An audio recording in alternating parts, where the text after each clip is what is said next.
Hey guys, Kyle here, Gnarly Knives, and I got a quick review for you guys today. I'm going to talk about the steel wheel cutjack. Alright, now this is the full-size version. I do also have the cutjack mini I will be showing as a size comparison, and we'll talk about that a little bit in a couple minutes. But just quickly here, just want to go over with you just the overall specs. So you do have a 3.5-inch blade. It does have a finger choil, so overall it does give you a 3 1/8 inch cutting edge. And then overall the handle length is right at 8 inches. And it is D2 blade steel with a high saber grind.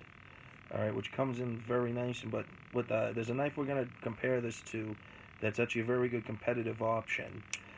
So if you like this knife, you might be also liking that knife. If you're just looking for one of them, you might be going back and forth between the two.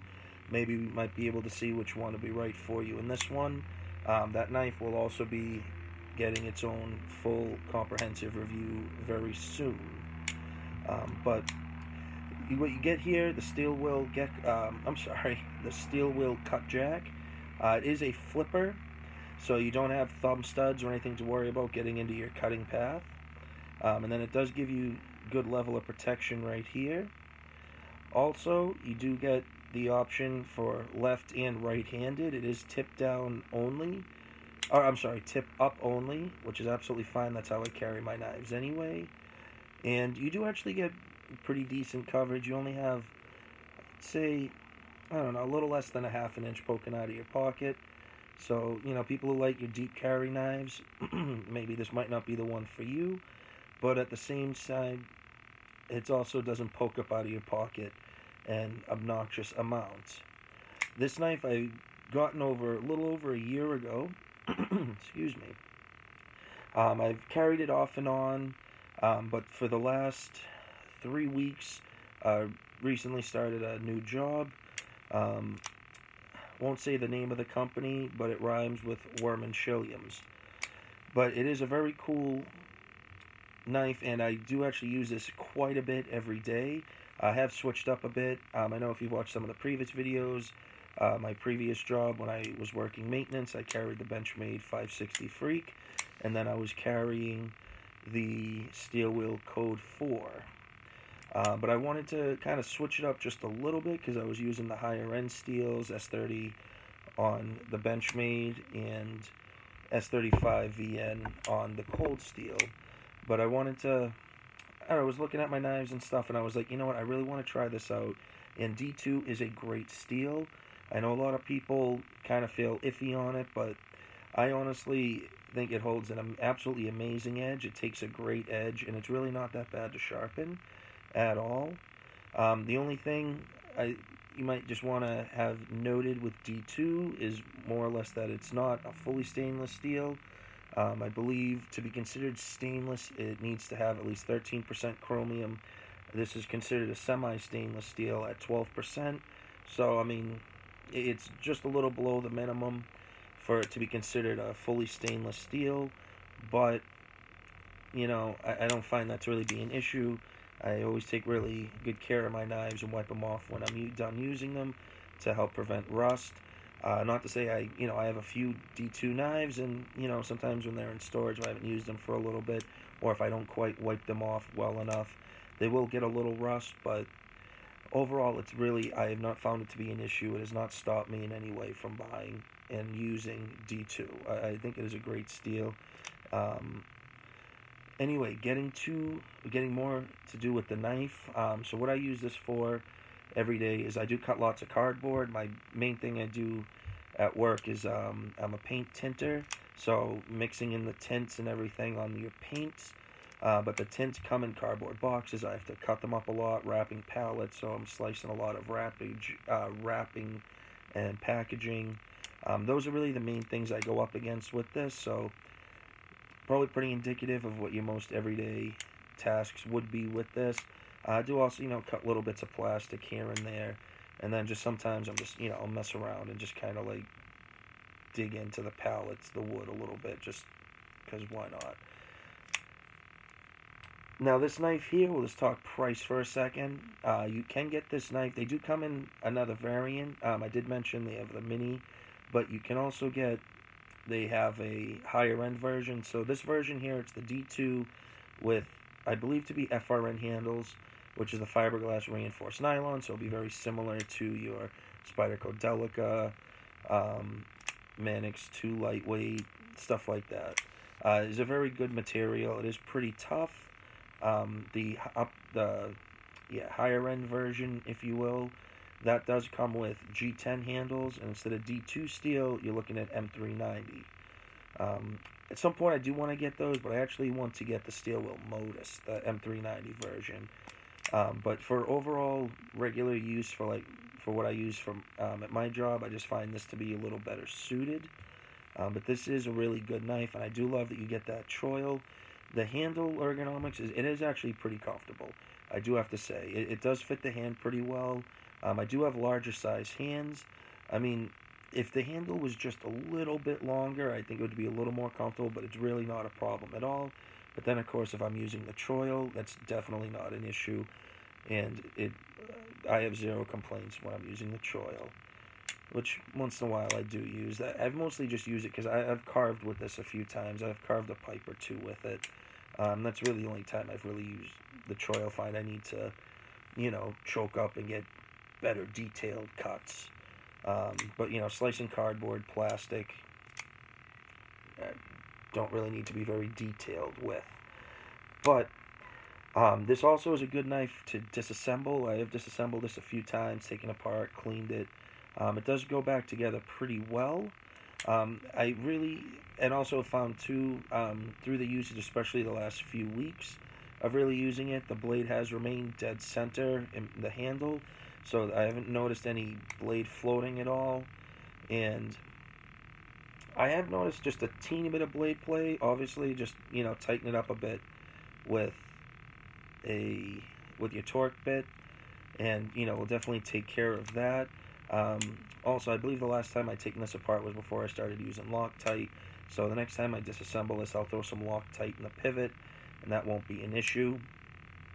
Just one thing I have noticed, I would recommend though, if you do get this knife, I would definitely recommend taking the screws out of the handle, of the clip, and throwing a little Loctite in there. I don't know if you can really tell, it's supposed to have 3 screws, I'm missing one. I mean, where the screw is placed, it's not an issue. Oh, actually, there we go. Actually, it does move around a little bit. So, there we go. But I'm not too worried about it coming out of my pocket. Actually, after this review, I'm probably going to just see about tightening these up. But I have Loctited this. Once I noticed the screw was missing, I did throw Loctite on the screws, so that's a little weird. Maybe I just didn't use enough. Who knows? Alright, but getting to, like I said, the price on this, I know I mentioned a little bit, then I started drifting off and talking about the M390 version. The M390 version goes for about $140. This one here you can get for $40 to $45, which for what you're getting actually is a pretty good price. I do like that price a lot, and it does actually go right in line with what I think to be probably its closest competitor in size and price, really, because it basically using the same blade steel and similar materials, but we're looking at here is the Rat 2 in the Rat 1, I'm sorry, in D2 steel.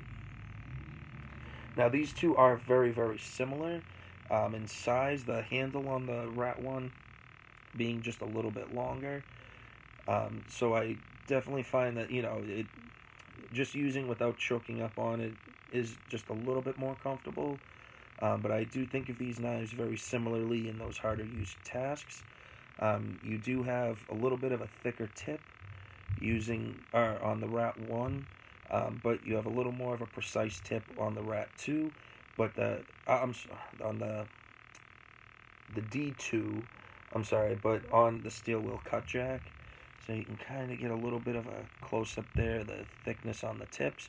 But this is still a strong enough tip. I haven't had any problems with it. And like I said, doing the paint tinting and such, in a pinch a few times, just couldn't find a paint can lid opener. I have used the tip on this. Haven't had any issues with it at all. I'm not saying, nothing would ever happen. I haven't had any issues with it. I've probably opened 4 or 5 paint cans with it. and it's held up great. That actually might even attribute a little bit to why there's that little bit of blade play, just from doing that little bit of prying. But, you know, it's fine. What is nice about this as well, does come on the copper bushings or brass bushings, and it is actually pretty smooth open, and it is very reliably opening. Just sometimes, you know, if you just don't hit it quite right, but that's just as with any flipper. If you do compare it to the Rat 1, you do have a full flat grind on the Rat 1, so if you do prefer that, but with the high saber grind, they are very, very similar. I personally like a high saber grind. I think a little bit more overall in general, but for most everyday use, for knives that I carry, I usually carry full flat grinds. I find full flat grinds generally to be a little more useful for everyday tasks, but I find the high saber or regular saber grind just to be a little bit of a stronger knife blade overall, but that's just a preference thing. Just also too, like I had mentioned, so to give you a size comparison of the cutjack and the mini cutjack, so with having the 3.5 inch blade on the regular cutjack, the mini cutjack is a 3-inch blade, and you have the 3-inch cutting edge on the large cutjack. The mini cutjack, you have about 2 5/8 inch blade, cutting edge rather. So if you do have smaller hands, this might be a better option for you. Also, if you are having any concerns about legalities, different areas have different blade length cutoffs for what is considered legal. Most places generally is between 3 and 3.5 inches. Obviously, you got to check your local laws. But this being 3 inches overall is definitely in that range, and then being under 3 inches with the actual cutting edge, you really could carry this just about anywhere and not have to worry about it, where this could be iffy. So that is something to consider if that is a concern of yours. But the build quality and everything is absolutely the same, even down to blade thickness. The tip just being a little bit thinner just because it's smaller, but you're literally getting the same knife, just smaller. And these do come in all different colors. I just got the green for the mini, the black for the full size, but you can also, they have blue and all different funky colors. This one also goes for about the same price, a few bucks cheaper. You can usually get this, and I've seen it usually like the $35 to $40 range, whereas this one being larger, the $40 to $45 range. I really do like this knife a lot. I mean, like I said, there are, a couple little things here and there. The, screw popped out. The knife blade getting a little loose, but like I said, I mean, that most likely is just from, me with using it for the paint cans. And like I said, too, there isn't any Loctite in there. So, in future videos, I will, after the next time I do disassemble this and throw Loctite in there, I'll let you know if I notice any difference, but I feel like it was just a combination of, not using the Loctite and, obviously doing a little bit of prying. I mean, look, folks, you can do a little bit of prying with knives. I mean, it's just kind of like that general dummy rule of not to, but I mean, if you're not, I wouldn't try and pry a door open or anything with it, but, doing small stuff like that, a paint can, you're not really using that much force or whatever. I mean, unless the paint lid is like glued on for some reason, or kind of stuck on from, paint mixing in and drying in the seal portion. But these are all brand new paint cans that I'm opening, so it's just metal on metal, and they open right up. Just to give you guys a couple other little comparisons, just going to briefly just go back with the Rat 1, just because, you do have the very similar size lengths. This is a little bit longer, but you do actually get the same cutting edge.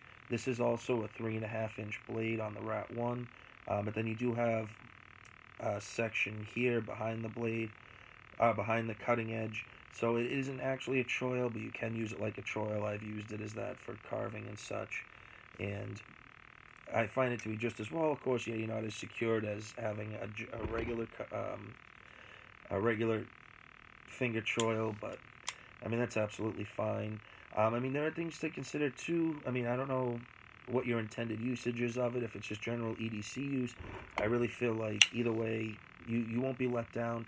This is a little bit lighter So if weight is an option, that might be something to consider. This knife is 5 ounces. This knife, from when I last looked, I believe to be around 3.5, definitely under 4 ounces. But weight's never really been an issue with me. I mean, if it's a pocket knife that's a pound, then alright, yeah, I can see that. But the cutjack is definitely a little bit lighter. So if that is something that is important to you, you know, that is something to think about if you are looking at both of these knives. And then, you know, for your intended purposes with it, as I've said before, I mean, a knife fighter I am not. But given the choice between the two, I'd probably lean more towards the cutjack as being a little better, just for a couple reasons. One, yeah, I mean, you do have a finger guard on both. They do cut in about the same. You get a little more of a cut in with the Rat 1, but then from the flipper tab, you do get a longer guard area for your finger. And then also, too, instead of, like I said, it has that high saber grind, you do have a swedge from the tip that runs the entire length of the blade. So for stabbing, or, you know, any piercing that you have to do. So, like, this would absolutely do much better if you're opening blister packs, stuff like that. They both will absolutely do fine. But this will get, from opening a few blister packs with this, and I've, you know, carried the Rat 1 for years, this definitely does pierce through a little bit easier.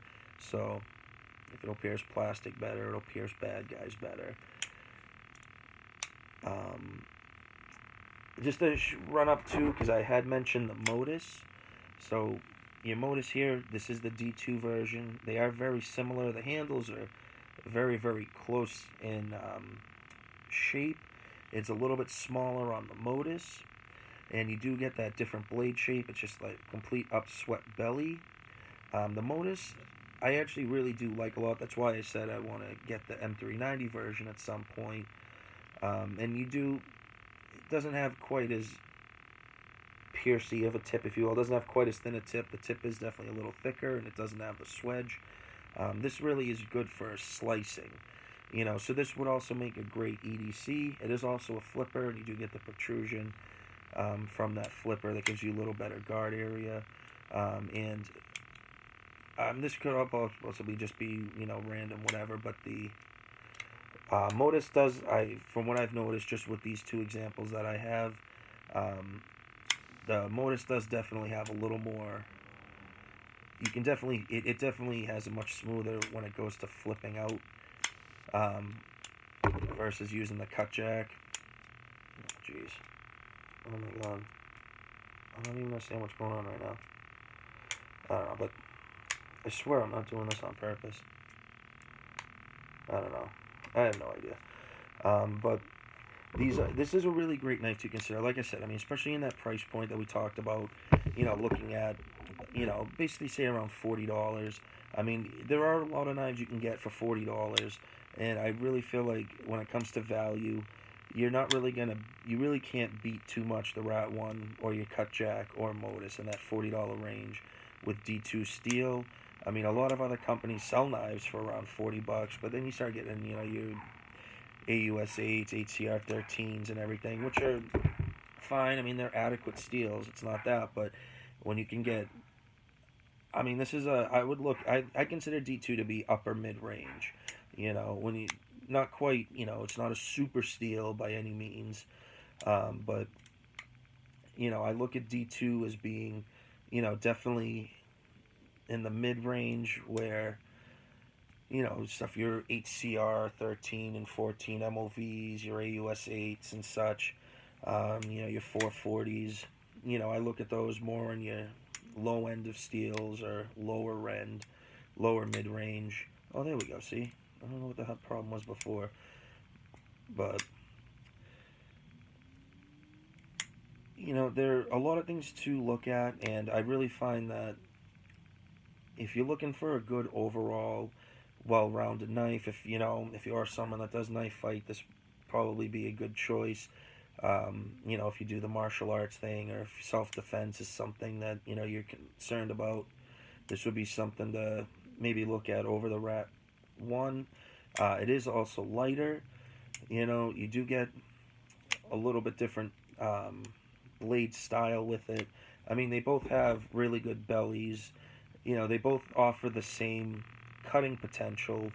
The rat one, though, actually does look to be a little thinner behind the edge, so, you know, but I mean, this can definitely just, you know, you touch up with the stone and, you know, bring that angle in a little bit more, which, I don't know. I've actually already done with it. This isn't the factory grind on it. I did put my own edge on it and just slimmed it out a little bit, and it has increased the cutting potential, I don't know, threefold, honestly, with it. I just find it cuts through things, it glides through cardboard a lot better now, and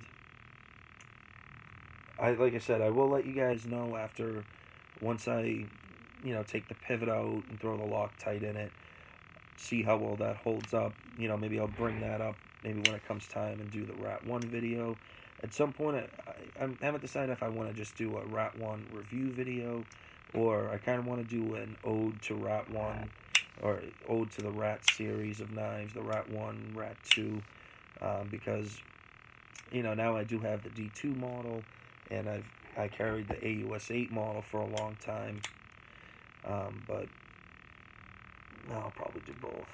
It deserves both. You know, so I hope you really enjoyed this. I really hope you got a lot of information out of it.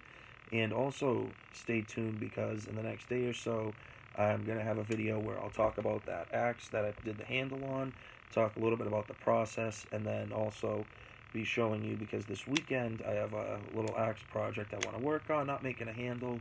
It's an old axe of my father's from way back in the day.